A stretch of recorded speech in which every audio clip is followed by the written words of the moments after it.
We have this January 6th hearing that's going on and on and on. It's not a hearing about January 6th. This is a rogue, congressional, Democrat-run operation, Pelosi, Biden-run operation that is investigating Donald Trump and his campaign and his supporters and their communications and their phone calls and their texts and their emails.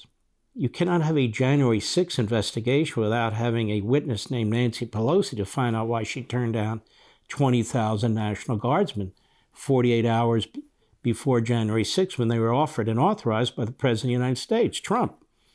So that's what this is about.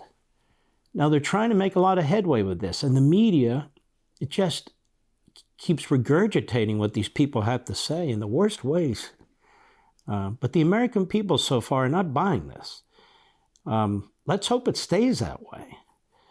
But take a look at this, the so-called lead with Jake Tapper on CNN. What impact is this having on voters? Go.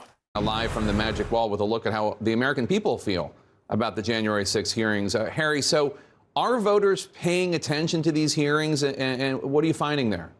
Yeah, so, look here, following the January 6 hearings very or somewhat closely, what do we see? We see overall the majority of Americans are, in fact, following these hearings very or at least somewhat closely. And here's a more interesting little nugget here. While Democrats are more likely to be following the hearings closely than Republicans, in fact, the majority of Republicans at 51% say that they are, in fact, following the hearings very or somewhat closely. But here's the big question. Is it really changing anybody's mind? And I think we can get a good idea of it from this question from Quinnipiac. Did Trump commit a crime to change the 2020 election results? And we can compare April of 2022 versus now. Overall, in April of 2022, it was 46%. Now, it's that same 46%. Among Democrats, we see that it's actually dropped 2 points, although within the margin of error, 87% back in April of 2022 and 85% now. Among Republicans, there's been perhaps a slight upward movement to 15%, but still clearly the vast majority of Republicans do not, in fact, believe that Trump committed a crime, and these hearings don't seem so far to... Now, what a weird question. You understand? Because the legislative oversight process is not supposed to be whether somebody committed a crime, but you see, they keep exposing themselves. This is a rump, rogue, star chamber, Stalinist operation, all pushing for criminal charges and indictment of Donald Trump. And they're gathering as much information in a one-sided, outrageously unconstitutional process against Donald Trump and feeding it to the Department of Justice. And you even have left-wing groups. You have left-wing groups who are feeding information about other groups to this committee. Every member of this committee, all 9 members, 7 Democrats, 2 Rhino, never Trumpers, voted to impeach Trump. Every single one of them. So you have to ask yourself about the integrity of this process. There is none. This young lady who testified, Hutchison, Cassidy Hutchison, there are now 4 or 5 things that she said under oath that are absolutely false. They're contradicted by other witnesses. And those witnesses aren't brought forth to testify publicly.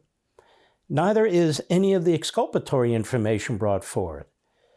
And so this is a very, very wicked and sinister process that's taking place. Go ahead.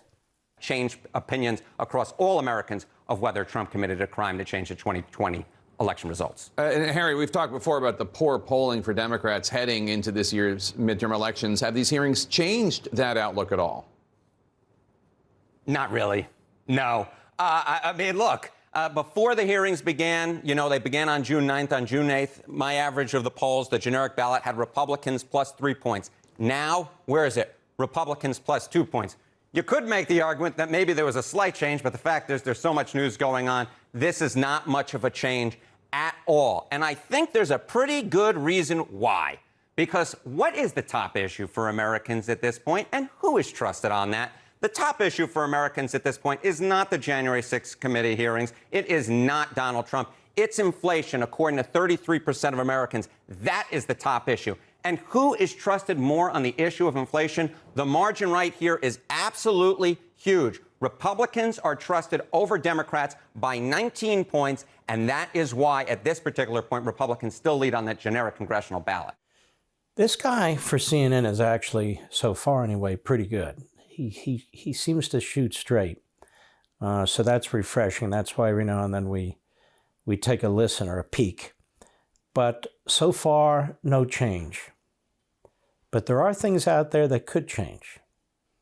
So we shall see over time. It's still too early. Now, one of the things that concerns me is all this talk about a Republican landslide. All it is talk.